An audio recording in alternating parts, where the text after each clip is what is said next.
Vai.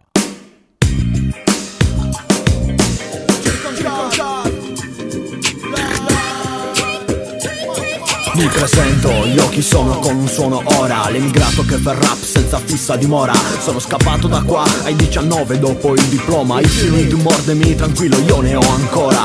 Ho capito presto che l'esperienza è ciò che conta. Ovunque metta il piede lascio scritto Cico nell'impronta. Non ho bisogno di te, no, non ho bisogno di te. Io non ho più il tempo per le chiacchiere. Assumi tu il controllo di te stesso e non fermare le ambizioni, perché senza ambizioni resti a casa a fare i panni con i tuoi genitori, i tuoi creditori. Fatti un pensiero, nobiltà, borghesia, ceto, medio e sclero. Non parlare come mangi e non rappare, perché dopo piangi. Smetti di scrivere, successo poi non lo raggiungi. Riempiti le orecchie con il rap e con il fan, come questo beat di Luigi fa.